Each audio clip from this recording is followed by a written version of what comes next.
የሌዊ ማስታወሻ ብዬ የሰየምኩትን የእግዚአብሔርን ቃል እንማራለን። ሉቃስ ወንጌል መጽሐፍ ምዕራፍ 5 ከቁጥር 27 እስከ 30።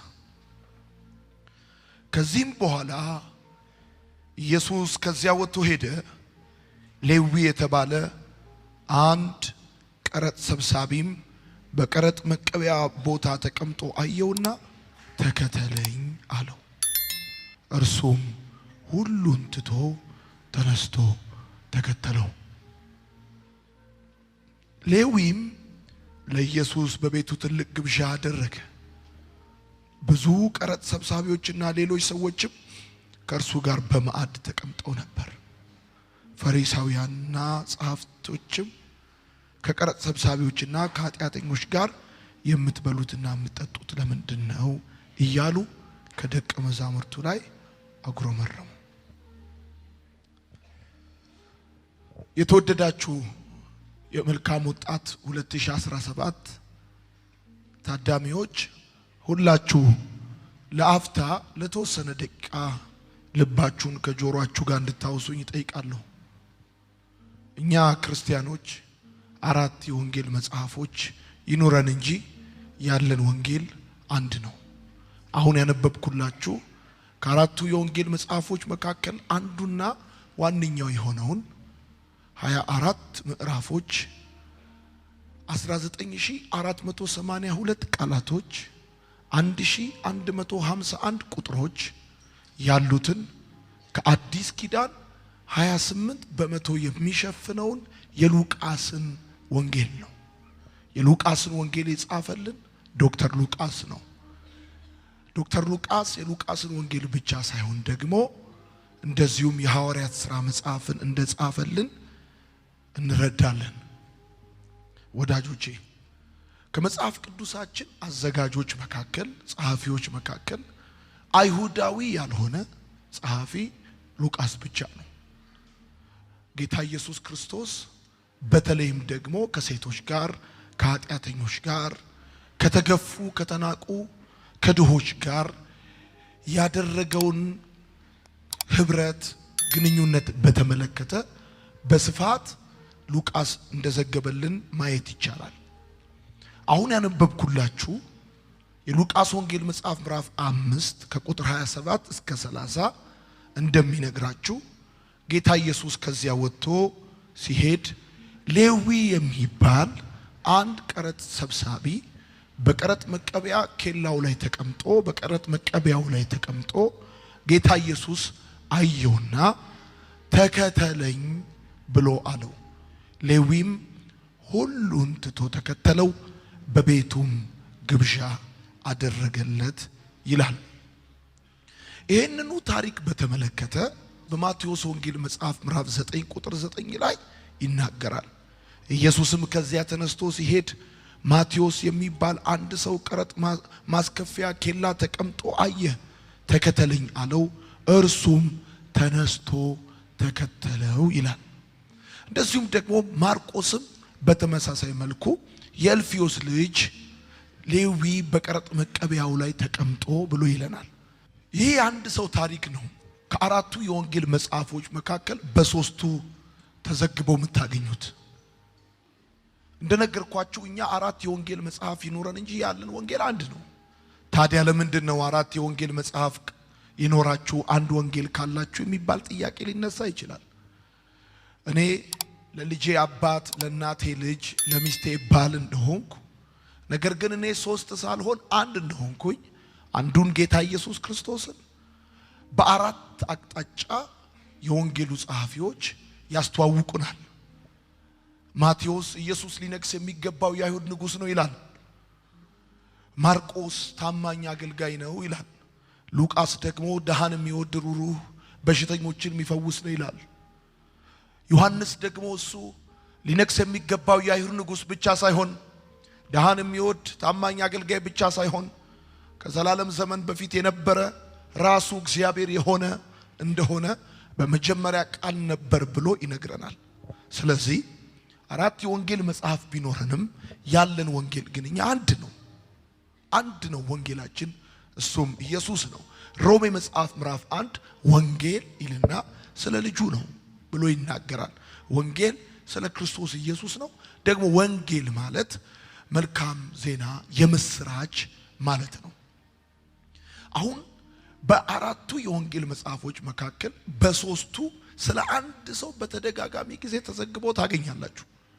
የመጀመሪያው የተዘገበው በማን ነው ሲባል በሉቃስ ወንጌል ላይ ነው። ከዛ በማቴዎስ 9:9 ላይ፣ ከዛ በማርቆስ ላይ። ሉቃስና ማርቆስ የታሪኩን ባለቤት ሌዊ ብለው ስም ይሰጡታል። ማቴዎስ ደግሞ የታሪኩን ባለቤት ማቴዎስ ብሎ ይጽፋል። በነገራችን ላይ ሉቃስ ሌዊ ብሎ የጠራው ማርቆስም የእልፌዎስ ልጅ ብሎ የሚለው የታሪኩ ባለቤት ሌዊ ተብሎ የተጠቀሰው ራሱ ማቴዎስ ነው። ማቴዎስ የራሱን የገዛ ታሪኩን ሲናገር በማቴዎስ ወንጌል መጽሐፍ ምዕራፍ 9 ቁጥር 9 ላይ ማቴዎስ ብሎ ይናገራል። ሉቃስ ደግሞ ሌዊ ብሎ ይጠራዋል። ታዲያ ለምንድን ነው ታሪኩ የአንድ ሰው ታሪክ ከሆነ በሁለት ስም የተዘገበው? ሉቃስና ማርቆስ ሌዊ ብለው ሲጠሩት የታሪኩ ባለቤት ራሱ ደግሞ ራሱን ማቴዎስ ብሎ የጠራው የሚል ጥያቄ ሊነሳ ይችላል። ወዳጆቼ ሌዊ የሚለው ስሙ የዕብራይስጥ ስሙ ነው። ሌዊ የሚለው ስሙ የእምነት ስሙ ነው። ማቴዎስ የግሪክ ስሙ ነው። ማቴዎስ የሥራ ስሙ ነው። አንድ ጊዜ በዕብራይስጥ ስሙ፣ ሌላ ጊዜ በግሪክ ስሙ ነው የምናገኘው። በግሪክ ስሙ ነው የምናገኘው። ሌዊ የሚለው ልክ ኢትዮጵያውያን የክርስትና ስም ተብሎ እንደሚታወቀው ልክ እንደዛ ሌዊ የዕብራይስጥ ስሙ ወይም የሃይማኖት ስሙ ነው። የክርስትና አካል እነሱ ጁሾች ስለሆኑ የአይሁድ እምነት ተከታዮች ስለሆኑ ቀጥታ መልእክቱን አይገልጽልንም። ነገር ግን ሌዊ የዕብራይስጥ ስሙ ነው፣ መንፈሳዊ ስሙ ነው፣ የሃይማኖት ስሙ ነው። ማቴዎስ ደግሞ የግሪክ ስሙ ነው፣ የሥራ ስሙ ነው። ጻፉ፣ የሥራ ስሙ ነው ወዳጆቼ። ስለዚህ በዚህ አግባብ ማቴዎስም ሌዊ ነው፣ ሌዊም ማቴዎስ ነው። ጻፉ። አንዱ ከሌላ የምትለዩት አይደለም። አንደኛው የዕብራይስጥ ስሙ ነው፣ ሌላው የግሪክ ስሙ ነው። አንደኛው የሃይማኖት ስሙ ነው፣ ሌላው ደግሞ የሥራ ስሙ ነው። የታሪኩ ባለቤት ጌታ ኢየሱስ በዚያ ሲያልፍ በቀረጥ መቀበያው ላይ ተቀምጦ እዚህ ጋር እንደምታዩት ፎቶ በቀረጥ መቀበያው ላይ ተቀምጦ ጌታ ኢየሱስ ክርስቶስ ሌዊን አየው ብሎ ሉቃስ በሌዊ ይጠራዋል። ከዛ ተከተለኝ አለው፣ ሁሉን ትቶ ተከተለው ይላል። ማቴዎስ ደግሞ ራሱን በማቴዎስ በግሪክ ስሙ በሥራ ስሙ ይጠቅሳል። ወዳጆቼ በደንብ አድርጋችሁ ስሙኝ። ለምንድን ነው የታሪኩ ባለቤት ራሱን ማቴዎስ ብሎ በሥራ ስሙ በግሪክ ስሙ ሲጠራ ሌዊና ማርቆስ ደግሞ በዕብራይስጥ ስሙ በመንፈሳዊ ወይም በሃይማኖታዊ ስሙ የሚጠሩት ብላችሁ ከጠየቃችሁ ወንጌሉን የጻፉበት ፐርፐዝ መነሻ በማድረግ ነው። የሉቃስ ወንጌል በሌላ ስሙ የድሃዎች ወንጌል፣ የተገፉ ሰዎች ወንጌል፣ የሴቶች ወንጌል፣ የኃጢአተኞች ወንጌል በመባል ይታወቃል። ልክ የማርቆስ ወንጌል የአክሽን ወንጌል እንደሚባል የሉቃስ ወንጌል የተገፉ ሰዎች ወንጌል፣ የኃጢአተኞች ወንጌል፣ የድሃዎች ወንጌል፣ የሴቶች ወንጌል። እንደምታውቁት ማቴዎስም ሆነ ማርቆስ እንደዚሁም ደግሞ ዮሐንስ አይሁዳውያን ስለሆኑ አይሁዳውያን ደግሞ ለሴቶች ያላቸው ቦታ እስከዚህም ስለሆነ ሉቃስ ከሌሎቹ ይልቅ ሰፋ ባለ ሁኔታና በዝርዝር ጌታ ኢየሱስ ከሴቶች ጋር ያደረገውን ንግግር እንደዚሁም ደግሞ ያደረጋቸውን ፈውሶች እነዚህን በተመለከተ በጥልቀት ይጽፍልናል። ስለዚህ የሉቃስ ወንጌል የሚነግረን ነገር ምንድነው? በአይሁድ እምነትና አስተምሮ የተናቁ የተገፉ የሚባሉ የተገለሉ የሚባሉ በክርስቶስ ኢየሱስ ዓይንና ልብ የተሰጣቸውን ቦታና ትኩረት ማሳየት ነው። ሉቃስ የአይሁድ ሃይማኖት እርም ያረጋቸውን ቆሻሻ ያረጋቸውን የገፋቸውን ከቤተ መቅደስ አባሮ መንፈሳዊ አገልግሎት ከልክሎ እንደ ጉድፍ የቆጠራቸውን እዚህ ግቡ የማይባሉ ምስኪን ሰዎችን እንዴት ጌታ ኢየሱስ ክርስቶስ በ3 ዓመት ተኩል ያገልግሎት ቆይታው እንዴት ቦታ እንደሰጣቸው እንዴት እንደወደዳቸው እንዴት ትኩረት እንደሰጣቸው እንዴት ከነሱ ጋር ጊዜ ይወስድና ያሳልፍ እንደነበረ ነው ሉቃስ የሚነግረን። ስለዚህ ይሄንን የወንጌሉን ዓላማ ለማሳየት የሚጠቅመው ማቴዎስ ከሚለው የግሪክና የሥራ ስሙ ይልቅ ሌዊ የሚለው የዕብራይስጥና መንፈሳዊ ስሙ ነው። ከዚህ አንፃር ነው ሉቃስ ሌዊ የሚለውን ስም መጠሪያ የሚጠቀመው። ወዳጆቼ በደንብ አድርጋችሁ እንድሰሙ ይፈልጋሉ። ሉቃስ በስራው ሐኪም ነው፣ ደግሞ በጣም ጎበዝ ጸሐፊ ነው፣ ጋፕ ፊለር ነው። በወንጌላትና በመልእክታት መካከል ያለውን ጋፕ የሞላው የሐዋርያት ሥራ ጽፎ ሉቃስ ነው። ሉቃስ ከሥራ ስሙ ከግሪክ ስሙ ይልቅ የዕብራይስጥ ስሙን የመንፈሳዊ ስሙን ሲጠቀም እንደው ዝም ብሎ ያልገባው ሰው ስለሆነ አይደለም። በዛ ዘመን የተማረ ሰው ነው። በዛ ዘመን ስም ምን አይነት ዋጋ እንዳለው ትርጉም እንዳለው የሚያውቅ ሰው ነው። ወዳጆቼ ሉቃስ የኢየሱስን ልደት፣ የዘር ሐረጉን፣ የአገልግሎቱን ሁኔታ፣ ያስተማራቸውን ትምህርቶች፣ የሰጣቸው ምሳሌዎች፣ የፈወሳቸውን ፈውሶች እንደዚሁም ደግሞ የሰዎችን ስም እና ሌሎች ጉዳዮችን በዝርዝር ቁልጭ አድርጎ የጻፈ ድንቅ አስተማሪ ድንቅ ጸሐፊ ነው ሉቃስ ማለት። እና ምክንያት አለው። ከግሪክ ስሙ ከሥራ ስሙ ይልቅ የዕብራይስጥ ስሙን የሥራ ስሙን ሲጠቅስ ምክንያት አለው። እንደዚሁም ደግሞ ራሱ የታሪኩ ባለቤት ማቴዎስ ወዳጆቼ ከዕብራይስጥ ስሙና ከመንፈሳዊ ስሙ ይልቅ የግሪክ ስሙና የሥራ ስሙን ሲጠቀም እሱ ምክንያት አለው። ማቴዎስም ራሱን ማቴዎስ ወንጌል ላይ ሌዊ ብሎ ከመጥቀስ ይልቅ ማቴዎስ ብሎ የጠቀሰበት ምክንያት አለው።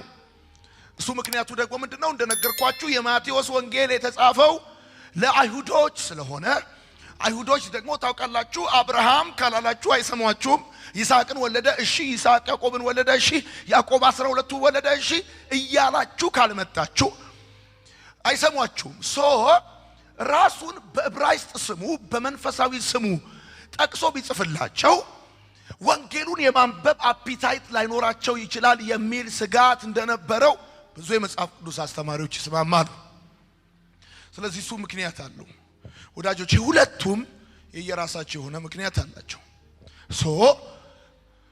በመልካም ወጣት 2017 በዚህ የታደማችሁ በሕይወታችሁ ዘመን እንዳትረሱት የምፈልገው የጌታዬን ፍቅር የምታዩበት ምን እግዚአብሔር እንዴት ያለ ደግ እንደሆነ የምትረዱበት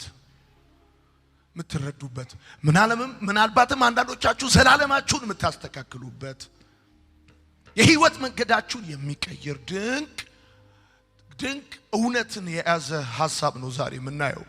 ስለዚህ ሌዊ ማቴዎስ ነው፣ ማቴዎስም ሌዊ ነው። የሁለቱም ታሪክ የአንድ ሰው ነው። በሶስቱም ወንጌል ላይ የምትመለከቱት ማርቆስ ትንሽ ጨመር አድርጎ አባቱንም ይጠቅሳል የማን ልጅ እንደሆነ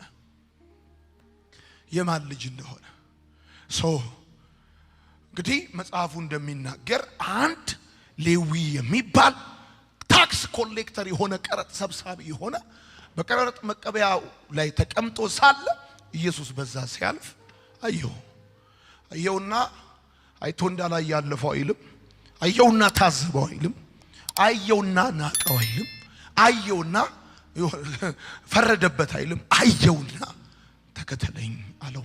ንግግራቸው ይሄ ብቻ ነው። ተከተለኝ ምን ማለት ነው? ተከተለኝ። አንተ ብትሆን እንዳንተ ሸበጥ ያደረገ እንዳንተ የለበሰ ምናልባትም ደግሞ ካንተ የተለየ የሥራ ሁኔታ ያለው ሰው አንተ ብትሆን ከተቀመጥክበት የሥራ ቦታ እዛ መስሪያ ቤት ወንበር ላይ በዛ የሚያልፍ ድንገት ሲያይ ተከተለኝ ብሎ ቢልህ ትከተለዋለህ? አንተ ብትሆን ታደርገዋለህ?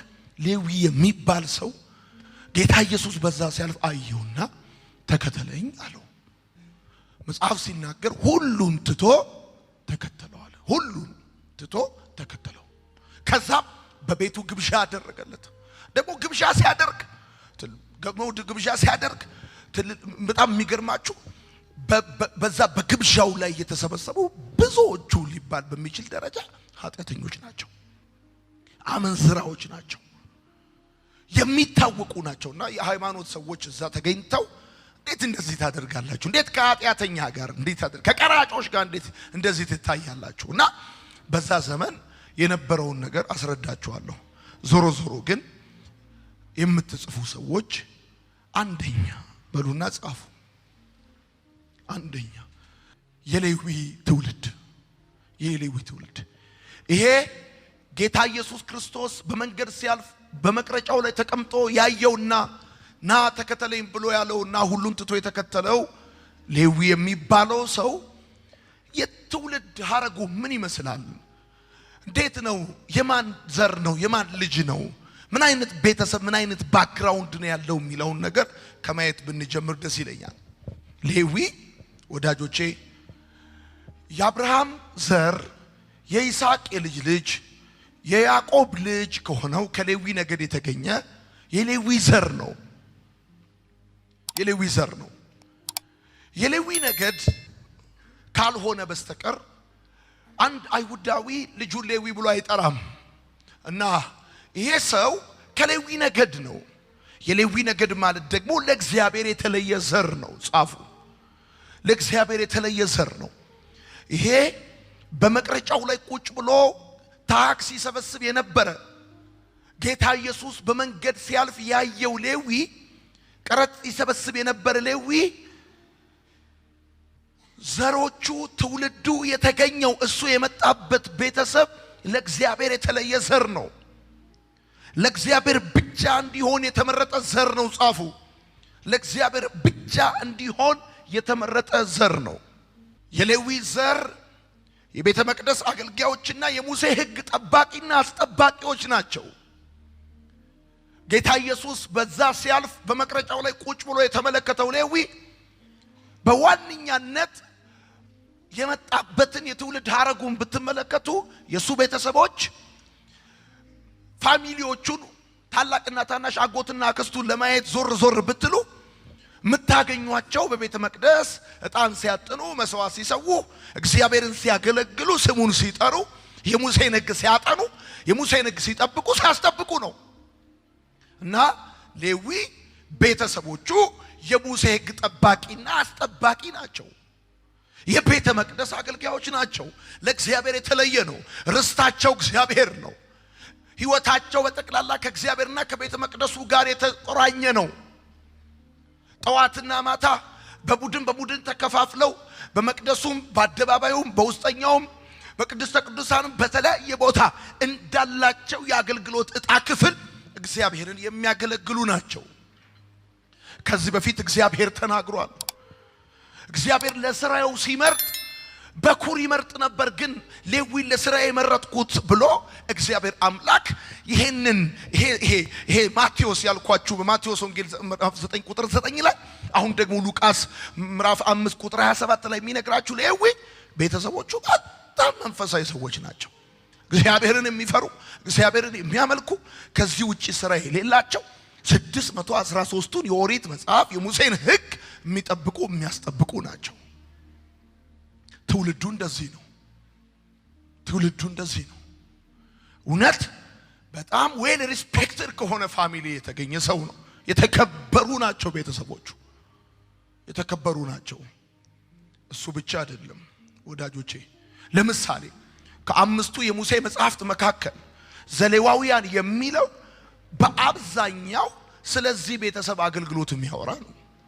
ዘሌዋውያን ሙሉ በሙሉ ሊባል በሚችል ደረጃ ስለ እነርሱ የሚናገር ነው። ስለ ሌዋውያን፣ ስለ ሌዊ ነገድ፣ ስለ ቤተ መቅደሱ አገልግሎት የሚናገር ነው። የሌዊን ቤተሰቦች የአገልግሎት ሁኔታ ማወቅ ከፈለጋችሁ ዘሌዋውያን የሚለውን መጽሐፍ ብታነቡ ምን አይነት የአገልግሎት ክብር ልክ እንዴት ያለ እግዚአብሔር የመረጠው ቤተሰብ ዘር እንደሆነ ታገኛላችሁ። የተመረጠ ወገን ነው እና ብትፈልጉ ሲነግዱ አታገኟቸውም። ብትፈልጉ ሲያርሱ አታገኟቸውም። ብትፈልጉ ፖለቲካ ውስጥ ገብቶ አታገኟቸውም። የዚህ የሌዊ ቤተሰቦች ብትፈልጓቸው ሌላ ቦታ አታገኟቸው። የምታገኟቸው ቤተ መቅደስ የእግዚአብሔርን ሕግ ሲጠብቁ ሲያስጠብቁ ሲያገለግሉ ሲያጥኑ እሱ ነው የምታገኙት።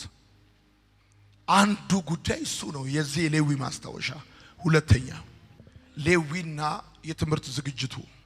አሁን ደግሞ እንድትመለከቱ የምፈልገው ጌታ ኢየሱስ ክርስቶስ ሲያልፍ በቀረጥ መቀበያው ላይ ተቀምጦ፣ ማቴዎስ ደግሞ በቀረጥ መቀበያ ኬላው ላይ ተቀምጦ የሚለው ሰው ምን አይነት የትምህርት ዝግጅት እንደነበረው ና ተከተለኝ ሲለው ያለ ተጨማሪ ማብራሪያ ያለ ምንም ጉዳይ ሁሉን ትቶ የተከተለው ሌዊ ምን አይነት የትምህርት ምናልባት ቅድም እንደጠየቅኳችሁ እናንተ ብትሆኑና ተከተለኝ የተባላችሁት በእውነት እንደው ብድግ ብላችሁ ተከተላላችሁ? ምናልባት ይሄ ሰው ያልተማረ ከመሃይማን መካከል አንድ ስለሆነ ሊሆን ይችላል።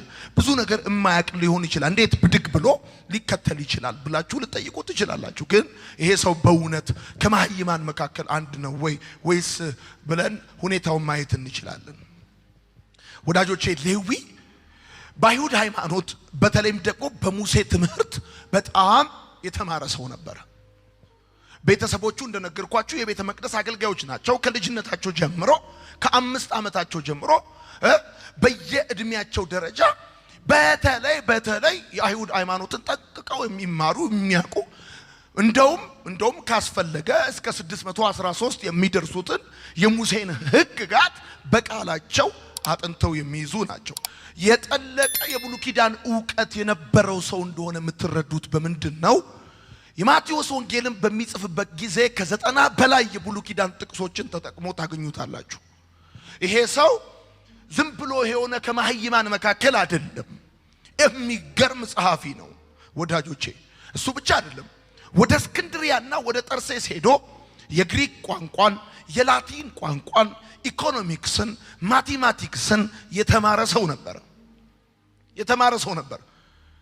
ከአይሁድ ሃይማኖት ትምህርት በተጨማሪ በዛ ዘመን ታክስ ኮሌክተር ቀረጥ ሰብሳቢ ለመሆን ግብር ሰብሳቢ ለመሆን አንድ ሰው የላቲንን ቋንቋ ማወቅ ነበረበት፣ የግሪክን ቋንቋ ማወቅ ይኖርበታል። እሱ ብቻ አይደለም፣ አትሊስት መደመር፣ ማባዛት፣ ማካፈል፣ መቀነስ እንደዚሁም ደግሞ ሪፖርት ማዘጋጀት ይጠበቅበታል። ይሄ ሰው በዘመኑ የዩኒቨርሲቲ ከተማዎች ወደሚባሉት ወደ ጠርሴስ እና ወደ እስክንድሪያ ሄዶ የግሪክ ቋንቋን፣ የላቲን ቋንቋን፣ ኢኮኖሚክስና ማቴማቲክስን የተማረ ሰው ነበር። አሁን ባለው አውድ ስኮላርሺፕ ደርሶት ሄዶ ተምሮ የመጣ ሰው ነው። የምትጽፉ ሰዎች እንደዛ በጽፉ ደስ ይለኛል። በአይሁድ ሃይማኖት የተማረ ሰው ነበረ። የግሪክ ቋንቋን ተምሯል። የላቲን ቋንቋን ተምሯል። ከዕብራይስጥ ቋንቋ በተጨማሪ የግሪክ ቋንቋን፣ የላቲን ቋንቋን ተምሯል። ማቴማቲክስ እና ኢኮኖሚክስ ተምሯል። ሂሳብና ኢኮኖሚክስን የተማረ ሰው ነው። እሱ ብቻ አይደለም፣ የግሪካውያንን ፍልስፍና በደንብ የተማረ ሰው ነው። ወዳጆቼ ጌታ ኢየሱስ በዛ ሲያልፍ ቁጭ ብሎ በቀረጥ መቀበያው ላይ የተመለከተው ሌዊ የተማረ ሰው ነበር። የግሪክ ፍልስፍናን የሚያውቅ ሰው ነበር። ለዚህ ነው በግሪክ ቋንቋ ስሙን እስከ መቀየር ድረስ የደረሰው። ስሙ ሌዊ ነው። የዕብራይስጥ ስሙ፣ መንፈሳዊ ስሙ፣ የሃይማኖት ስሙ ሌዊ ነው። ለዚህ ነው የተማረ ከመሆኑ የተነሳ ስሙን በግሪክ ማቴዎስ ብሎ በስራ ስሙ የሚናገረው እና የተማረ ሰው ነው። ነግራችኋለሁ። በዘመኑ አንድ ሰው ታክስ ኮሌክተር ቀረጥ ሰብሳቢ ለመሆን የግሪክ ቋንቋን፣ የላቲን ቋንቋን፣ ሂሳብን ማወቅ ይጠበቅበታል። ጌታ ኢየሱስ በዛ ሲያልፍ አይቶ ተከተለኝ ያለው እንደው ዝም ብሎ ከመሃይማን መካከል አንዱ ሳይሆን የተማረ ሰው ነበር። ሶስተኛ ሌዊና የሥራ ሁኔታው። በእውነት ይሄ ሰው ተከተለኝ ሲለው ጌታ እንደው ብድግ ብሎ ሁሉን ትቶ የተከተለው ስራ ፈት ስለሆነ ይሆን? እንደው ምንም የሌለው ባዶ ስለሆነ ይሆን? እንዴት ተከተለኝ ሲባል በአንድ ጊዜ ብድግ ብሎ ሁሉን ትቶ ሊከተለው ቻለ የሚል ጥያቄ የሚኖራቸው ሰዎች ሊኖሩ ይችላሉ። እና ጌታ ኢየሱስ ተከተለኝ ብሎ ሲለው በቃ ሁሉን ትቶ የተከተለው ይሄ ሰው ምን አይነት ስራ በቃ ወይም ስራው እስከዚህ ስለሆነ ሊሆን ይችላል እንደው ዝም ብሎ ስራ ሊሆን ይችላል ቀረጥ ሰብሳቢነት እንደው ዝም ብሎ የሆነ ስራ ሊሆን ይችላል ብላችሁ ታስቡ ይሆናል እስቲ እንመልከተው ወዳጆቼ ጌታ ኢየሱስ ክርስቶስ እስከሚያገኘው ድረስ ተከተለኝ ብሎ እስከሚጠራው ድረስ ቋሚና መደበኛ ስራው ይሄ ሰው ቀረጥ መሰብሰብ ታክስ ኮሌክተርነት ነው ወዳጆቼ በዛ ዘመን ቀረጥ ሰብሳቢነት ስራ ብቻ ሳይሆን ስልጣን ነው ጻፉ ቀረጥ ሰብሳቢነት ቀራጭነት ስራ ብቻ ሳይሆን ከቄሳር የሚሰጥም ስልጣን ነው አንድ ሰው ዝም ብሎ ከመሬት ተነስቶ ታክስ ኮሌክተር አይሆንም ከቄሳር ጋር ጠንካራ ግንኙነት ያለው ሊሆን ይገባል ቀራጭነት ስራ ብቻ አይደለም ከቄሳር የሚሰጥም ሹመት ነበር ደግሞ ይገርማቸዋል ይሄ ሰው ብድግ ሲል አብረውት ብድግ የሚሉ ሲወጣ አብረውት የሚወጡ ሲገባ አብረውት የሚገቡ ምናልባትም ከ2 እስከ 4 የሚደርሱ ጥበቃዎች የነበሩ ሰው ነው ለምንድን ነው ብለህ ካልከኝ ቄሳር ጠባቂ ወታደር የሚመድብለት ብቻውን የማይንቀሳቀስ ቪአይፒ የሆነ ሰው ነው ለምን መሰለ ግብር የሚሰበስበው ቀረጥ የሚሰበስበው በሳንቲም ብቻ አይደለም በወርቅ ይሰበስባል በብር ይሰበስባል በእጣን ይሰበስባል በከርቤ ይሰበስባል በሐር ይሰበስባል በውድ ነገሮች ሁሉ ይሰበስባል አንድም እንዳይዘረፍ ሁለትም ግብር መክፈል ያለባቸው ቀረጥ መክፈል ያለባቸው አንከፍልም እንዳይሉ ተገደው እንዲከፍሉ ለማድረግ በሶስተኛ ደረጃ ደግሞ ይሄ ሰው ከአይሁዳውያን ወገን ስለሆነ ወደ ሮማውያን ሞች መጥቶ በዛ ዘመን እንደምታውቁት ሮማውያን አይሁዳውያንን በቀኝ ግዛት ይገዟቸው ስለነበረ ለሮማውያን ተቀጥሮ ከገዛ ቤተሰቦቹ ቀረጥ እየሰበሰበ ግብር እየሰበሰበ ለሮማውያን ይሰጥ ስለነበር አይሁዳውያን እንደ ጠላት ይቆጥሩ ስለነበር ምናልባት ብቻውን ካገኙት በድንጋይ ወግረው ይገሉታል አንድም የገዛ ወገኖቹ ደብድበው እንዳይገሉት ሁለትም እጁ ላይ በግብርና በቀረጥ አማካኝነት የሚሰበሰቡ ጉዳዮች ርካሽ ብቻ ሳይሆኑ ውድም ስለሆኑ ዝርፊያ እንዳይፈጸምበት ሶስትም ደግሞ አሁን እንደነገርኳችሁ ሰዎች አንከፍልም እንዳይሉ ለማስገደድ ተብሎ ጥበቃ ይመደብለት የነበረ ሰው ነው ተራ ሰው አይደለም ባጭር አማርኛ ጌታ ኢየሱስ በዛ ሲያልፍ ተከተለኝ የተባለው ሰውዬ እሱን ራሱ የሚከተሉት ያሉ ሰውዬ ነው እሱን ራሱ የሚከተሉት ተከተለኝ ሲባል እሱ ራሱ ሲወጣ የሚወጡ ሲቀመጥ የሚቀመጡ እንደው ዝም ብሎ ከስራ በኋላ አንድ ሁለት ላለው ብሎ መሸታ ቤት ገብቶ ብቻ የሆነ ከጓደኞቼ ጋር ልጫወት ብሎ ሲጠጣ በር ላይ ቆሞ የሚጠብቅ ሴኩሪቲ ጋርድ ያለው ሰው ነው ዝም ብሎ ሰው አይደለም ተከተለኝ የተባለው እሱ ብቻ አይደለም ተመልከቱ በቀረጥ መቀበያው ላይ ሲቀመጥ 2 ኮረጆች በግራና በቀኝ ይይዝ የነበረ ሰው ነው ባንዱ ለመንግስት ባንዱ ለራሱ ያደርግ የነበረ ሰው ነው ወዳጆቼ በዛ ዘመን ተከተለኝ ሲለው ሁሉን ትቶ የተከተለው ማቴዎስ ምናልባት ስራ ፈትና ዝም ብሎ መናኛ የሆነ ህይወት ስለሚኖር ነው እንዳትሉ በጣም የሚገርማችሁ ነገር ልንገራችሁ አንድ ሰው ታክስ ኮሌክተር ከሆነ በዛ ዘመን ሮማውያን ግብር እንዳይከፍል ነፃ ያደርጉት ነበር ይሄ ሰው ግብር የማይከፍል ሰው ነበር ግብር አለመክፈል ብቻ አይደለም ወዳጆቼ ይሄ ሰው ግብር አለመክፈል ብቻ ሳይሆን ከሚሰበስበው ግብር ላይ የተወሰነው ለራሱ የተወሰነው ለመንግስት የሚያደርግ ሰው ነው እንደነገርኳችሁ ምናልባት ይሄ ሰው እንደው ዝም ብሎ እዚህ ግባ የማይባል ሰው ና ስለተባለ ነው ጌታ ኢየሱስን የተከተለው እንዳትሉ በጣም ሀብታም የነበረ ሰው ነው ጻፉ ሪች ነበር ገብቷል አንዴ አናግሮ ሁለተኛውን ቃል ለማውጣት ሚል ነው መሃል ላይ የኛ ሀገር ሀብታም ታውቃለህ በጣም ሰው ሀብታም ሲሆን በሁለት ቃሎች መካከል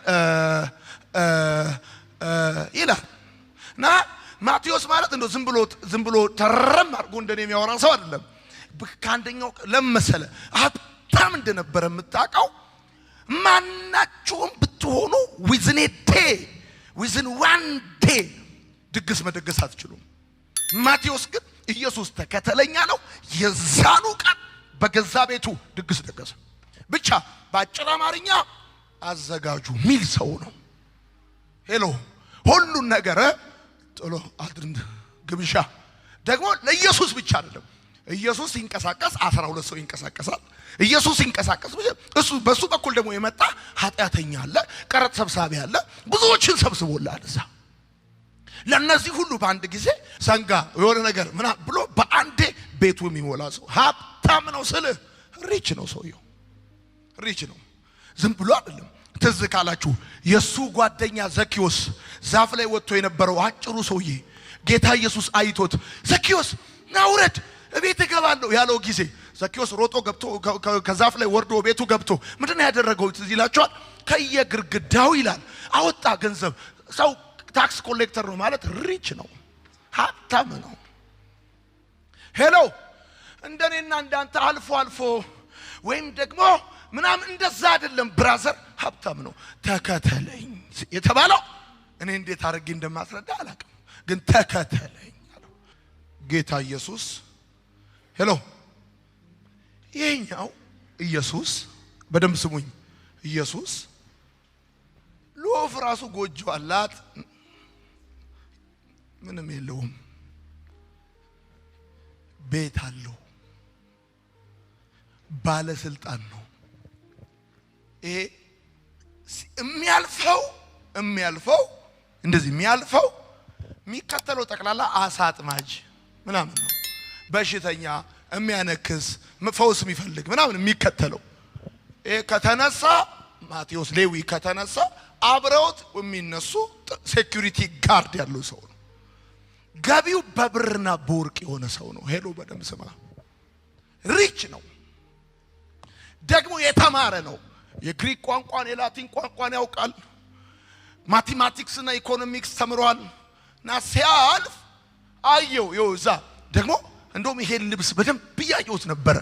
የተቀመጠው ቀረጥ ሰብሳቢው ሌዊ ወርቃማ ነገር ወርቀ ዘቦ ያለበት ነገር ለብሷል። እንደውም ይመስለኛል ይሄን ስዕል ያዘጋጀው ትንሽ ለኢየሱስ ያደላ ይመስለኛል። ኢየሱስን ግሬስፉል የሆነ ነገር ሊያለብሰው አስቧል። ያኛው ግን ጥሩ ነው። ሌዊን ያለበሰው ጥሩ ነው። ወርቀ ዘቦ አይነት ነገር አልብሶታል። ሄሎ በደንብ እየሰማኝ ይሄን ይኸው ሲያልፍ እንዲህ ነው ያለው። አየሁ ይልና ተከተለኝ ሲለው እንዲህ አለ። ሁሉን ነው የሚለው። አንድ አይደለም፣ ሁለት አይደለም፣ ሶስት ሁሉን ትቶ ተከተለው። አሁን እኮ ብዙ ነገር ያለው ብር ያለው ቤት ያለው ስልጣን ያለው ጠባቂ ያለው ብር የሌለውን ጠባቂ የሌለውን ስልጣን የሌለውን በምድራዊ ቋንቋ ማለት ይሄ ነው። እዚህ እና ተከተለኝ ሁሉን ትቶ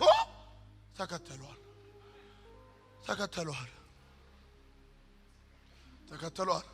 እና ሲያልፍ ነው የሚለው ደግሞ ይገርማል። እና ሌዊ እንደ ማንኛውም ቀን ስራውን ሊሰራ ወጥቶ የተቀመጠ ይመስለኛል። ማለት መቼም የዛ ቀን ኢየሱስን እኮ ለማግኘት እኮ 2 3 4 ገበያ ህዝብ እኮ ነው የሚንቀሳቀሰው። እንዲህ በቀላሉ አታገኘውም። አንድ ሰው ቤት ከገባ እኮ ተአምር እኮ ሰው ሁሉ ተክተልትሎ የሚገባው። እና ተከተለኝ ሲለው የተቀመጠው ሰውዬ ምናልባት ከዚህ በኋላ አንተ ዝም ብለህ ረጅም ዓመት እንኳን የሆነ ነገር ብትል የሱን ያህል ፕሮፋይል አይኖርህም። ገብቷል? ሰው እኮ የራምፓን መጽሐፍ የኦሾን መጽሐፍ እኮ ሲያነብ እስከርፍ ይገዛል። ጥበብ ጠርታኛ እንደ ፈላስፋ ያደርገዋል። 5 ኪሎ አካባቢ ምናምን እንደዚህ የሆነ 6 ኪሎ አካባቢ ዞር ይላል። ሄሎ ይሄኛው እኮ የግሪክ ፍልስፍናን እኮ የተማረ ሰው እኮ ነው። በጣም ኤጁኬትድ ነው፣ የተማረ ነው። በዛ ላይ ደግሞ ፋሚሊ ይሄ በጨዋታ መሃል 1 2 3 4 እየተባለ ጨዋታ 1 2 እየጠጡ ምና እየተጫወቱ አንድ ላንተም ጠጣ ለኔም ቅዳ ምና እየተባባሉ እያለ ስለ ሃይማኖት ቢነሳ ኦልድ ቴስተመንት በተለይም የሙሴን መጽሐፍት በደንብ የሚያወራ ሰው ነው። በሃይማኖት ቋንቋ አትችሎ በደንብ ነው የሚያወራው። ማቴዎስን ሲያዘጋጅ መጽሐፉን ሲጽፈው ከ90 በላይ የብሉይ ኪዳን ጥቅሶችን ጽፏል። ሪች ማለት እንዴት ብየልህ ግሪክም ብታወራ ያወራልሃል፣ ሃይማኖትም ብታወራ ያወራልሃል፣ ሂሳብ ያወራልሃል፣ ኢኮኖሚክስ ይችላል። ዲማንድ ሰፕላይ ካለ ሰውየው አይመለስም። ኢኮኖሜትሪክስ ምናምን በደንብ ነው የሚያውቀው። ጻፉ እንደዚህ ብላችሁ ጥበቃ የነበረው ሰው ነው። ከላይ የጻፋችሁት ሹመት ነው አይደለ? አሁን ደግሞ ጥበቃ የነበረው ሰው ነው። ሴኩሪቲ ጋርድ ተመድቦለት ይንቀሳቀስ የነበረ ሰው እንደው ዝም ብሎ ሰው አይደለም ማቴዎስ። አራተኛ ሌዊና አይሁዳውያን። ሌዊና አይሁዳውያን እንግዲህ ትውልዱን፣ የትምህርት ደረጃውን፣ የሥራ ሁኔታውን፣ የኢኮኖሚ ስታተሱን ከነገርኳችሁ አሁን ደግሞ ጌታ ኢየሱስ በመቀመጫው ላይ በመቅረጫው ላይ ተቀምጦ ያየውና ተከተለኝ ያለው ሌዊ ወይም ማቴዎስ ከአይሁዶች ጋር የነበረውን ግንኙነት በተመለከተ እናያለን። ምንም እንኳን ይሄ በመቅረጫው ላይ ተቀምጦ በጥበቃዎች ተከቦ በብርና በወርቅ ተሞልቶ ቆንጆና ዘመናዊ ሊባል የሚችል ቤት ውስጥ የሚኖር በዘመኑ ከቄሳር ባለው ታማኝነት ስልጣን የተቀበለው ሌዊ ማቴዎስ ምንም እንኳን ቤተሰቦቹ ለእግዚአብሔር ሥራ የተመረጡና የተለዩ የቤተ መቅደስ አገልጋዮች ቢሆኑም እርሱ ግን ለሮማውያን ተቀጥሮ ከገዛ ወገኖቹ ላይ ግብር እየሰበሰበ ለቅኝ ለገዟቸው ገንዘብ ይሰጥ ስለነበር አይሁዳውያን እንደ ከሃዲና እንደ ጠላት ይቆጥሩት የነበረ ሰው ነው። ጻፉ። ሌዊ ለአይሁዳውያን መንፈሳዊ ሰው አይደለም፣ ከሃዲ ነው፣ ጠላት ነው ለአይሁዳውያን። ሌዊ ለአይሁዳውያን ጠላት ነው፣ ከሃዲ ነው። እነሱ እንደተማረ ሰው አይደለም የሚያዩት። እነሱ አንድ ቤተሰቦቹ ቤተ መቅደስ እንደሚያገለግሉ ለእግዚአብሔር የተለየ ቤተሰብ እንደተገኘ ሰው ሳይሆን የሚያዩት እንደ ጠላትና እንደ ከሃዲ ነው የሚቆጥሩት። የአባቶቹን መስዋዕት ያቃለለ የቃል ኪዳን ታቦቱን ያዋረደ ሰው አድርገው። እሱ ብቻ አይደለም፣ ተስፋቸው እንዲዘገይ የሆነበት አንዱ ምክንያት እሱ እንደሆነ ነው ያምኑት። እንደሱ ባለ አመፀኛ ምክንያት በእውነት የገዛ ወገኖቹን ክዶ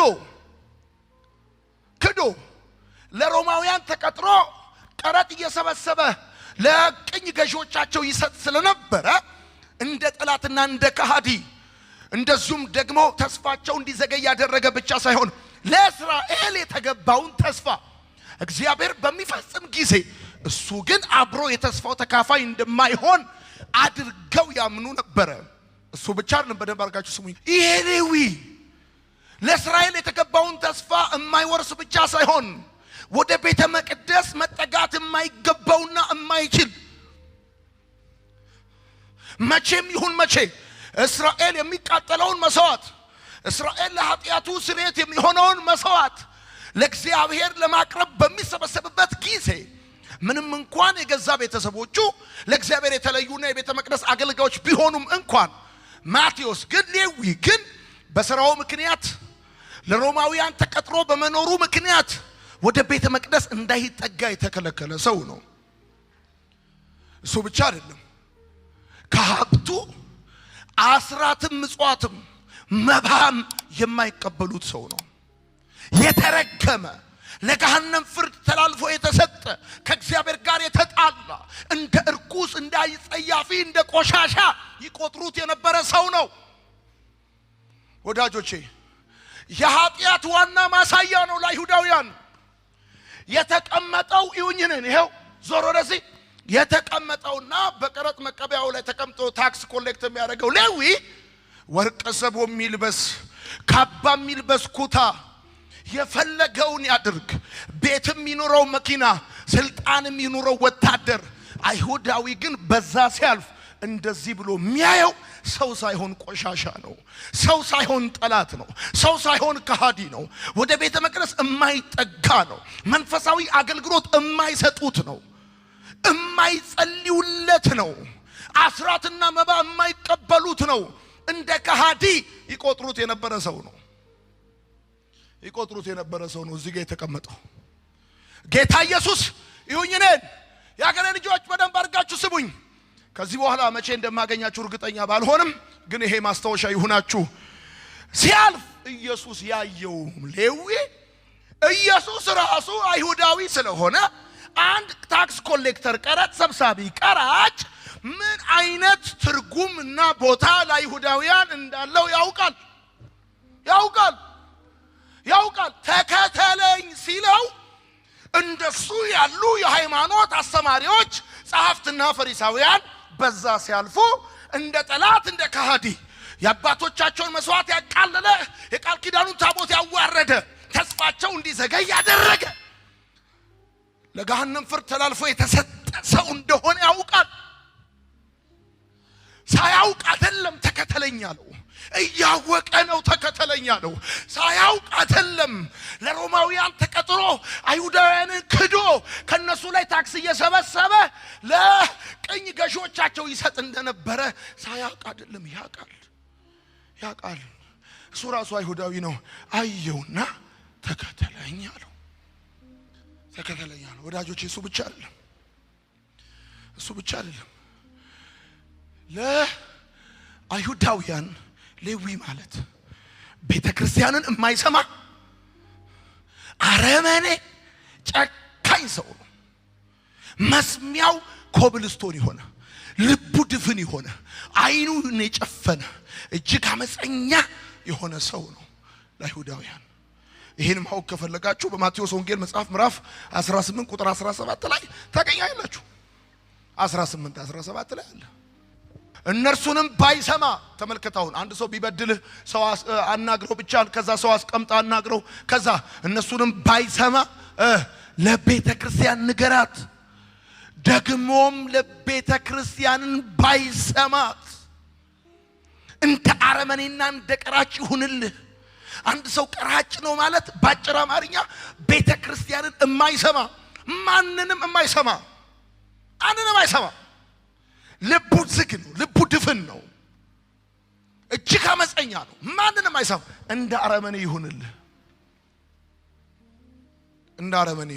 ሌዊ ማለት ለአይሁዳውያን እጅግ አረመኔ፣ ካዲ፣ ጠላት፣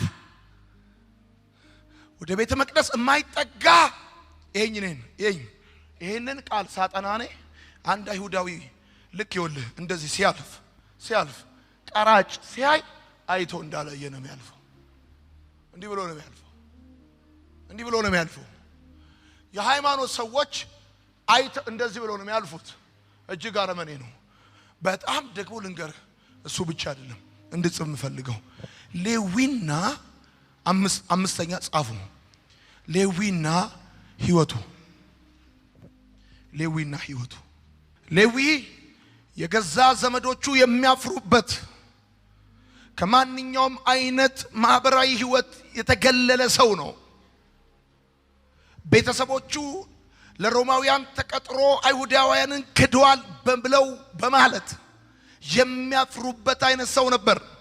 ከየትኛውም አይነት ማህበራዊ ህይወት የተገለለ ነው። የመጣው ከመንፈሳዊ ቤተሰብ ነው። የተማረ ሰው ነው። ስልጣን አለው። የፈለገውን የሚያረግ አይነት ሰው ነው። ነገር ግን ቤተሰቦቹ የሚያፍሩበት ሰው ነው። ወዳጆቼ ሌዊና ህይወቱን ብትመለከቱ ለምሳሌ የትኛውም አይሁዳዊ ቢቸግረው ከሌዊ አይደለም ብድር እርዳታ አይቀበልም። ጽዩፍ ነው። አስራት አይሰጥም። እንደነገርኳችሁ አይቀበሉትም። እሱ ብቻ አይደለም፣ በበላበት አይበሉም፣ በጠጣበት አይጠጡም። አንተ እንኳን ቤቱ መግባት አብሮ መታየት ዋጋ ያስከፍላል። ለዚህ ነው ጸሐፍትና ፈሪሳውያን እንዴት ከዚህ ጋር ከኃጢአተኞች ጋር ብለው ደቀ መዛሙርቱን ሲከሷቸው የምትመለከቱት። ዋጋ ያስከፍላል። ከሱ ጋር አብሮ ቁጭ ብሎ መጫወት፣ መጠጣት፣ መብላት ቤቱ መግባት አይደለም። ብራዘር በደንብ አድርገህ ስማኝ። አንድ አይሁዳዊ ሴት ሌዊን አታገባውም። ካገባቸው እንደ አመንዝራና ቤተሰቦቿ እንደ ቀራጭ ይቆጠራሉ። አይሁዳዊ ሴቶች የማያገቡት፣ አስራትና መባ የማይቀበሉት፣ ምጽዋት የማይቀበሉት አይነት ሰው ነው። የገዛ ቤተሰቦቹ የሚያፍሩበት ጀርባ የሚሰጡት ሰው ነው። በበላበት አይበሉም፣ በጠጣበት አይጠጡም፣ በገባበት አይገቡም። ተፍተው ነው የሚሄዱት። አንዳንድ ጊዜ ከፍታችሁ ቪዲዮ ላይ ተመልከቱ። አይሁዳውያን እጅግ የሚንቁትን ሰው ይተፉበታል። ብለውት ነው የሚያልፉት። እንደ ከሃዲ፣ እንደ አረመኔ፣ እንደ ቀራጭ የሚቆጠር ሰው ነው። ጌታ ኢየሱስ ይሄንን አይቶ ተከተለኝ ያለው ሰው ቤተሰብ በጣም የሚሸማቀቅበት ሰው ነው።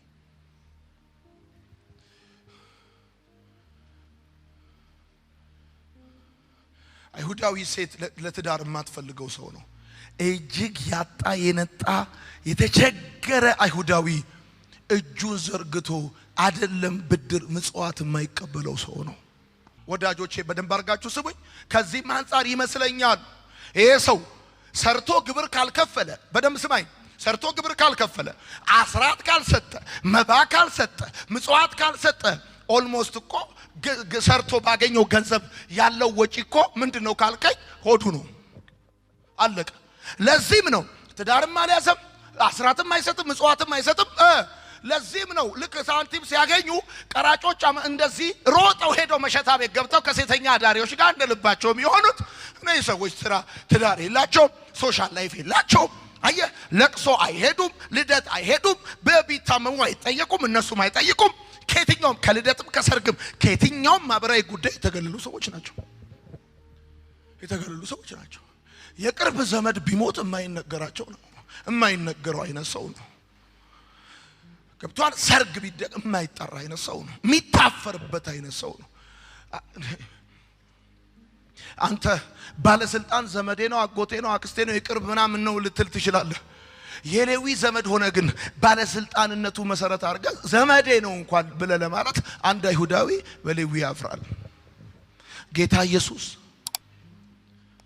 ማይ ጋድ ጌታ ኢየሱስ በዛ ሲያልፍ ያየው እንደዚህ አይነት ሰው ነው። ያየው እንደዚህ አይነት ሰው ብር አለው፣ አዎ፣ ስልጣን አለው፣ አዎ፣ የተማረ ነው፣ አዎ፣ ቤተሰቦቹ መንፈሳዊ ናቸው፣ አዎ፣ የሙሴን ሕግ ያውቃል፣ አዎ። ያየው ግን ከብዙ ማህበራዊ ህይወት የተገለለና የሚታፈርበት ሰው ተከተለኝ አለው። ተከተለኝ ሲለው ይሄ ሰውዬ ያለው ኦልድ ፋይል ተመልከት። ይሄ ሰውዬ የቆሸሸ ባክግራውንድ ያለው ሰው ነው። ለቁም ነገር የማይፈልጉት ሰው ነው። የእኛን ቤተሰቦቹን ፈልገ ብታገኛቸው ቤተ መቅደስ ሲያጥኑ ወይ መስዋዕት ሲያቀርቡ ነው። ይሄን ሰውዬ ግን ፈልገ የምታገኘው ወይ መቅረጫው ላይ ነው፣ ከዛም ከተነሳ መሸታ ቤት ነው። ከሴተኛ አዳሪ ጋር ቁጭ ብሎ የምታገኘው። ኢየሱስ አየውና ተከተለኝ አለው። ተከተለኝ አለው። ወዳጆቼ ሌዊ ከውጭ ሲታይ የተመቸው አጃቢ ያለው ምንም ማድረግ የሚችል ደስተኛና ሰላማዊ ይመስላል። ነገር ግን ደስታና ሰላም የሌለው ባዶነት የሚሰማው ቤተሰብ የናፈቀው ኃጢአት ያደከመው መንፈሳዊ ነገር የራበው ሰው ይመስለኛል። ሰው እንዴት ከአንዳንድ ተከተለኝ ሲለው ብድግ ሊል ይችላል? መንፈሳዊ ነገር ካራበው፣ ሰው ካልናፈቀው፣ ባዶነት ካልተሰማው ሰው እንዴት ከአንዳንድ ሁሉን ትቶ ሊከተለው ይችላል? ሰው ቢኖረኝ ብሎ የሚመኘውን ነገር እሱ እርግፍ አድርጎ ትቶ እንዴት ሊከተለው ይችላል? አየህ፣ አጃቢ ያለው ቢመስልም ነገር ግን ውስጡን በርዶታል። ውስጡ ጉድለት እንዳለ፣ ክፍተት እንዳለ ይሰማኛል።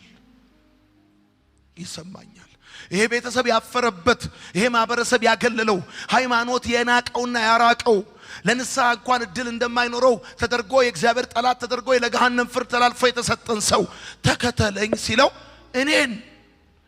እኔን አረግድ የለህም እንኳን አይደለም ከኔ ጋር እቤቴ መግባት፣ ከኔ ጋር መታየት ዋጋ ያስከፍላል። ግድ የለም ተከተለኝ። ቤተሰቦቼ ያፈሩት ግድ የለም ተከተለኝ። ስለማላቅ አይደለም አቃለው ተከተለኝ። እንዴ እኔ እኮ የኃጢአት ማሳያ እኔ እኮ ኖ ተከተለኝ። ገብቷል። ደግሞ ጌታ ኢየሱስ ክርስቶስ ተሳስቶ ነው እንዳትል ያየው መቅረጫው ላይ ነው ያየው። እና እንደው ሌላ ቦታ አይቶት ቢሆን ቀራጭ እንደሆነ ስላላወቀ ነው የጠራው ልትለኝ ትችላለህ። ግን አይደለም፣ እዛው እጅ ከፍንጅ ነው ያየው። ወዳጆቼ ኃጢአት አድክሞታል። ደግሞ ይሁኝ ነኝ ወደኔ ተመልከቱ። ይሄ ሰው የቱንም ያህል ገንዘብ እየተቀበለ ኪሱን እየሞላ ስልጣኑና አጃቢዎቹ ከሱ ጋር ሆነው ቢኖርም የሙሴን መጽሐፍት በደንብ ከመማሩና የአይሁድ ሃይማኖትን ከማወቁ የተነሳ ውስጡ ማዕበል እንዳለ ይሰማኛል።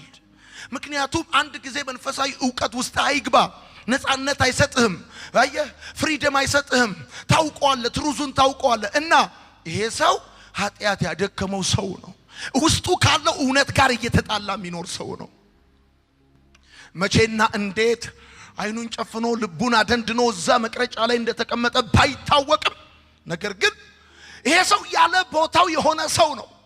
የሱ ቤተሰቦች ለእግዚአብሔር የተመረጡና የተለዩ የቤተ መቅደስ አገልጋዮች ዕጣኑን የሚያጥኑ መስዋዕቱን የሚሰዉ እግዚአብሔር ርስታቸው የሆነ ሕጉን የሚጠብቁና የሚያስጠብቁ ናቸው። እሱ ግን ምን ነክቶት እንደሆነ በማይታወቅ ሁኔታ በመቅረጫ ላይ ቁጭ ብሎ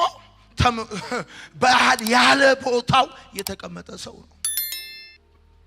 ያለ ቦታው የተቀመጠ ሰው ነው። መንፈሳዊ ነገር የራበው ይመስለኛል። ምክንያቱም መንፈሳዊ ነገር ስለሚያቅ ያቃላ ከ90 በላይ የብሉይ ኪዳን ጥቅሶችን ጽፏል ብያለሁ። ያቃል ርቦታል። ይሄ ሰው እንደማናቸውም ደግሞ ታውቃላችሁ አንድ ሰው ቀራጭ ነው ማለት መንፈሳዊ ረሃብ የለውም ማለት እንዳልሆነ የምታውቁት መጥምቁ ዮሐንስ እያጠመቀ በነበረ ጊዜ ቀራጮችና ኃጢአተኞች መጥተው ምን እንድናረግ ትመክረናለህ ትፈልጋለህ ብለው ጠይቀውት እንደነበረ ስትመለከቱ ይርበዋል። ባይጸልይም ጸሎት ይናፍቀዋል፣ ባይዘምርም መዝሙር ይናፍቀዋል፣ ቤተ መቅደስ ባይሄድም እግዚአብሔርን ግን ይፈልጋል። ወዳጆች ይሄ ሰው አይሁዳዊ ነው፣ ከሌዊ ነገድ ነው፣ የአይሁድ እምነት አዋቂ ነው፣ የግሪክ ቋንቋ የላቲን ቋንቋ ፍልስፍናን የሚያውቅ ነው። ይሄ ሰው ለኔ አንድ ብቻ ሳይሆን አንድ ሆኖ ብዙ ሰው ነው። መቅረጫው መዋያው ነው፣ ህይወቱ ነው፣ የሥራ ቦታው ነው፣ ገቢው ነው፣ ሁሉ ነገሩ ነው። በስራው ምክንያት ብዙ መንፈሳዊ ነገሩን አጥቷል። በውሎ ምክንያት ብዙ ነገሩን አጥቷል። ስድስተኛ አየኔ ጌታ ሌዊና ኢየሱስ ብላችሁ ጻፉ። አሁን ያቺ ቀን ደረሰች። ሰማይ የቆረጣት አንድ የተማረ ለእግዚአብሔር የተመረጠ ከአራቱ የወንጌል መጽሐፎች መካከል አንዱን የሚጽፍ ብዙዎችን በወንጌል እውነት የሚደርስ ዛሬ እኔና እናንተ አንብበን ወደ ህይወት ምን መጣበትን የህይወት መጽሐፍ የሆነውን የሚጽፍ ያ ሰው የተቆረጠበት ቀን ታሪኩ የሚቀየርበት ቀን ደረሰ። ያ ሰዓት ደረሰ። ከዛ ቦታ የሚነሳበት ያ ሀፍረቱ የሚወገድበት ያ ሰዓት ደረሰ። አሁን ሌዊና ኢየሱስ ሌዊን ሲያየው በመቅረጫው ላይ ነው ያየው። ሲያየው ደግሞ እጅ ከፍንጅ ነው ያየው። በደንብ ነው ያየው። እንደነገርኳችሁ ኢየሱስ ከአይሁድ ወገን ስለሆነ በሚገባ ስለ ቀራጭ ያውቃል፣ በደንብ ያውቃል። ወዳጆቼ እንዲህ ብላችሁ ጻፉ። ምን ያህል እንደተገለለና እንደተወገዘ ያውቃል። ምን ያህል የተገለለና የተወገዘ እንደሆነ በደንብ አድርጎ ያውቃል። ምን ያህል በደንብ ያውቃል። ሴቶቹ የማያገቡት ቤተሰብ የሚያፍርበት ሃይማኖት ያገለለው መንፈሳዊ ነገር የራበው ኃጢአት ያደከመው ህይወት የታከተው አዲስ ነገር የሚፈልግ ሰው እንደሆነ ያውቃል። ቤቱ መግባት አይደለም አብሮ መታየትና አብሮ መቀመጥ እንኳን ዋጋ ያስከፍላል። ወዳጆቼ ኢየሱስ ሌዊን አየው። ሲያየው ግን እንደ አይሁድ ሃይማኖት ሰዎች ሊፈርድበት ወይም ደግሞ እንደ ማህበረሰቡ ሊንቀው ወይም ደግሞ እንደ ቤተሰቡ ሊያፍርበት አይደለም ያየው። ከዚህ በፊት የአይሁድ ሃይማኖት ሰዎች ሲያዩት ያፍሩበታል። ቤተሰቦቹ ያፍሩበታል። የአይሁድ ሃይማኖት ሰዎች ይፈርዱበታል። ወዳጆቼ ጌታ ኢየሱስ ክርስቶስ ሌዊን በመቅረጫው ላይ ቁጭ ብሎ ሲያየው እንደ ሙሴ ሕግ ሊያወግዘው አይደለም ያየው።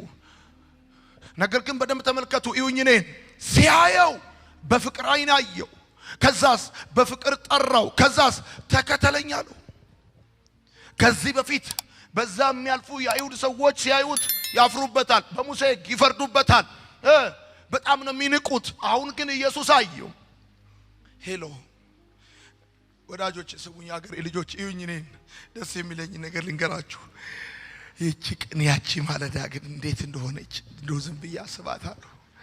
ለመሰለ ለመጀመሪያ ጊዜ በፍቅር አይን የሚያየው ሰው አይን ያየ ይመስለኛል። የእንደ አይሁድ ሃይማኖት ምናልባት ሲያየው እሱም እንደሌሎቹ ሊፈርድብኝ ይሆን፣ እሱም እንደሌሎቹ ንቆኝ ሊያልፍ ይሆን፣ እሱም እንደሌሎቹ እንደዚህ ይሆን ብሎ ሳያስብ አይቀርም። ግን ሲያየው ይሄኛው እይታ ልዩ ነው። ይሄኛው እይታ የፍቅር ነው። የጥላ እየሰማኝ ያለ ሰው አሜን ይበል። አየው ቤተሰብ ናፍቆታል። አየው መንፈሳዊ ነገር ርቦታል። አየው ኃጢአት አድክሞታል። አይቶታል። ብዙ ነገር ሰላምና ደስታ ያለው ይመስላል፣ ግን ውስጡ የለውም። አይቶት እንዳላየ ሊሆን አይደለም፣ ሊፈርድበት አይደለም፣ ሊንቀው አይደለም። ገብቷል? ሲያየው ሊታዘበው አይደለም ያየው። ብዙ ጊዜ ኢትዮጵያዊ ሲያይ ሊታዘብንም ያይ ታቃል።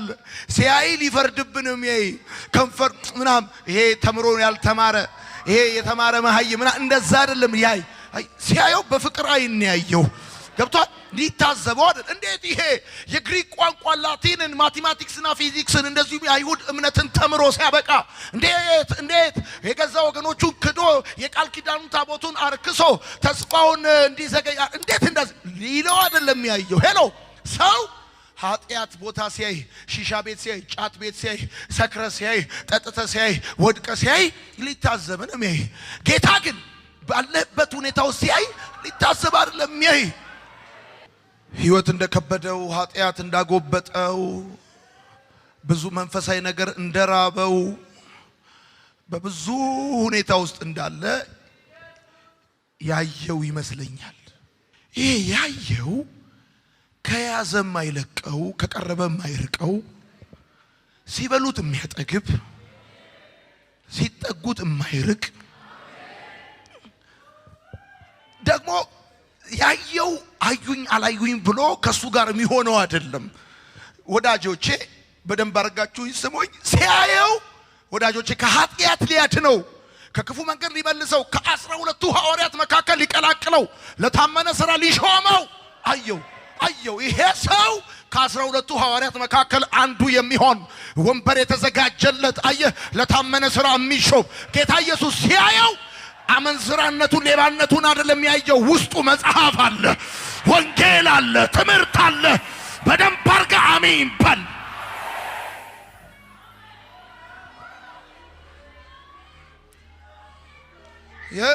እንደ ሃይማኖት ሰዎች አይደለም ያየው። ሲያየው በፍቅር አይን አየው። ከ12ቱ ሐዋርያት መካከል አንዱ ሊያረጋው፣ ከነሱ መካከል ሊቀላቅለው ሲያየው መጽሐፍ ነው ያየው፣ ወንጌል ነው ያየው። የአዲስ ኪዳንን ወንጌል ስትከፍተው የማቴዎስ ወንጌል የሚለው የመጀመሪያው የዚህ ሰውዬ ታሪክ ነው። እውነቴን ነው የምነግርህ። እስከ ዛሬ ድረስ ሰዎች ሲያዩ ብዙ በባዶነት የሚያዩ፣ ከዚህ በኋላ ግን እግዚአብሔር በክብር በምድሪቷ ላይ ይገልጣል፣ ስፍራ ይሰጣል።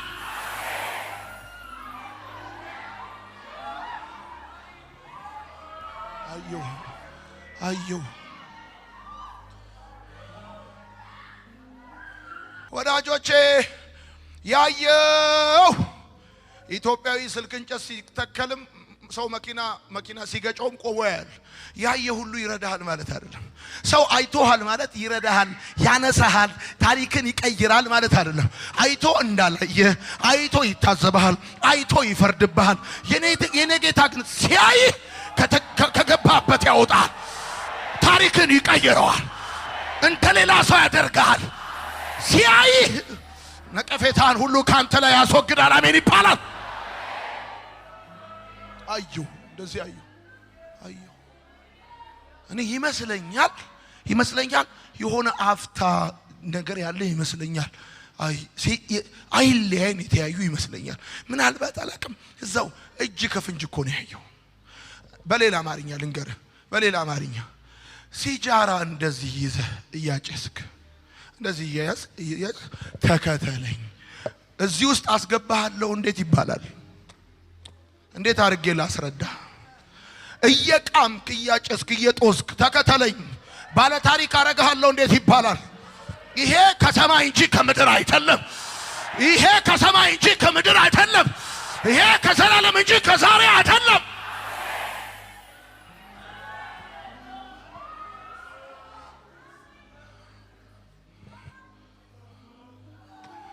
የሰማኝ ካለ እዚህ ቤተሰብ ያፈረባችሁ፣ ማህበረሰብ ያገለላችሁ፣ የተናቃችሁ፣ እዚህ ግቡ የማትባሉ፣ በውርደትና በውድቀት ብቻ የምትታወቁ ሰዎች እንኳን ደስ አላችሁ። እንደ ሰው ያልሆነ ፊትን አይቶ የማይፈርድ የልብን የሚያይ ጌታ ይወድሃል። አንተ አሜን ይባላል። እንኳን ደስ አላችሁ። እንኳን ደስ አላችሁ። እንደ ሰው የማያለ እንደ ሰው የማይፈርድ አለ፣ እንደ ሰማ የማይፈርድ።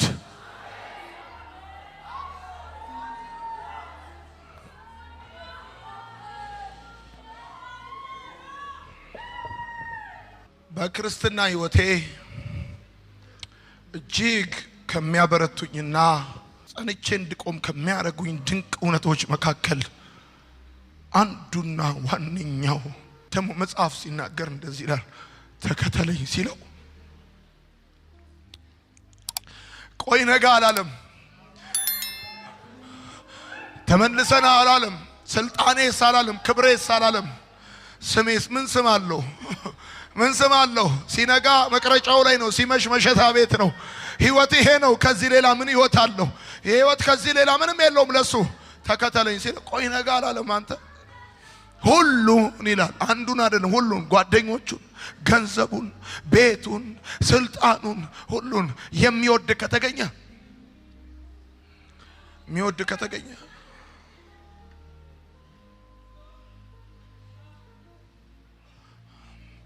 በክርስትና ህይወቴ እጅግ ከሚያበረቱኝ ነገር አንዱ ይሄ ነው። ዋው ማይ ጋድ!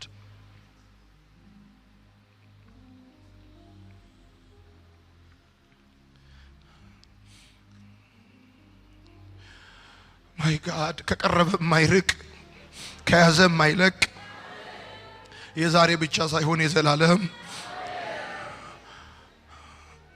ማይ ጋድ! ባለ ታሪክ ማድረግ የሚችልበት እዚህ ፊት ለፊታችሁ ቆሞ የምታዩት ወንድማችሁ በአንድም ይሁን በሌላ ምክንያት በተለያየ ጊዜ በማህበራዊ ሚዲያ ስለሱ ሰምታችሁም አይታችሁ የምታውቁ ሰዎች ከናንተ የተለየ ትላንት የነበረው ከናንተ የተለየ አስተዳደግ የነበረው አይደለም። ጌታ በፍቅር አይን ያየው ሰው ብቻ ነው።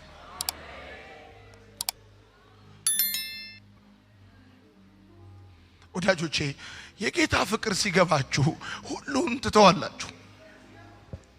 ሁሉን ትተዋላችሁ። እሱ እንደ ሰው እንዳልሆነ እንዳየ እንደማይፈርድ እንደሰማ እንደማይበይን ሲገባችሁ እሱ ባክግራውንድ አይቶ ትላንትናን አይቶ የሚጠራ ሳይሆን እንዳልሆነ ሲገባችሁ የዛን ጊዜ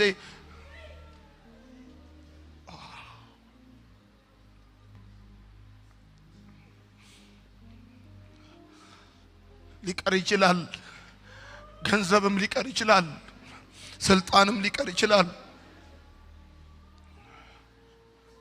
ጓደኛም ሊቀር ይችላል።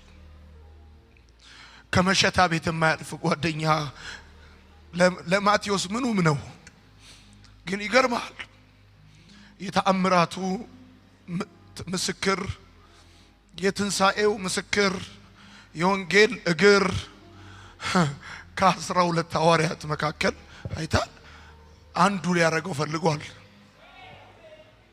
ባለ ታሪክ ሊያረገው ፈልጓል። ማይ ጋድ! ስንቱ መሰለ እንደዚህ ጥሪ ደርሶ ታሪኩ የተቀየረ። ስንቱ መሰለ አዋራው የተራገፈ ስሙ የታደሰ። ስንቱ መሰለ ቤተሰብ ያገለለውን እሱ ያቀፈው። ልጄ አይደለህም የተባለውን የታፈረበትን ነውሩን አራግፎ በክብር አደባባይ ያቆመው ስንቱ መሰለ። ይመስክሩ፣ ወጥተው ይመስክሩ፣ ይመስክሩ። ጠይቃቸው። ኢየሱስ አከበረኝ የሚሉን ሰዎች ጠይቃቸው። ከየት እንደተነሱ፣ ካፈር ከትቢያ ከቆሻሻ ላይ እንዴት እንደተነሱ፣ እንዴት ባለ ታሪክ እንደሆኑ ጠይቃቸው።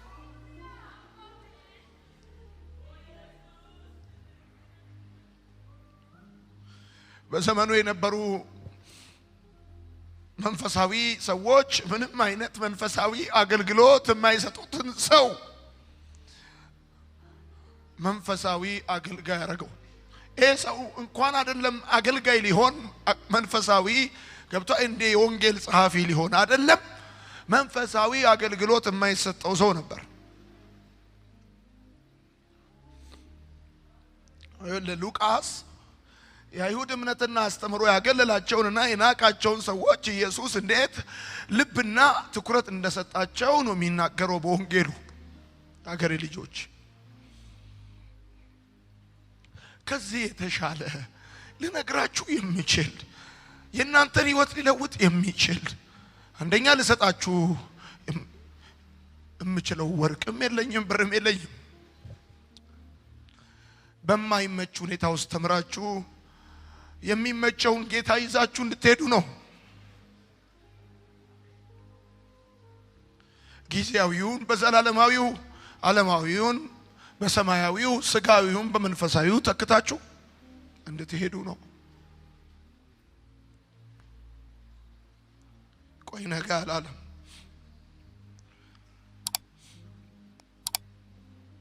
እሱ ፍቅር ነው። ሰው ሁኔታህን አይቶ ይጠጋል። እኔን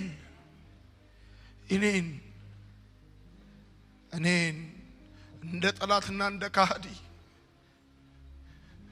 እኔን ፖሊስ ያየኝ እንደ ሌባ የሚያየኝን ሰው እኔን ሃይማኖት ያገለለኝን ሰው ማህበረሰብ የናቀኝን ቤተሰብ ያፈረብኝን ሰው እኔን ለቁም ነገር ማልጠበቅ ሰው ና ካልከኝ በኋላ ተመልሰና አልልህም ሁሉን ትቼ ከተላለው ያለ ይመስለኛል። ክብር ለጌታ ይሁን።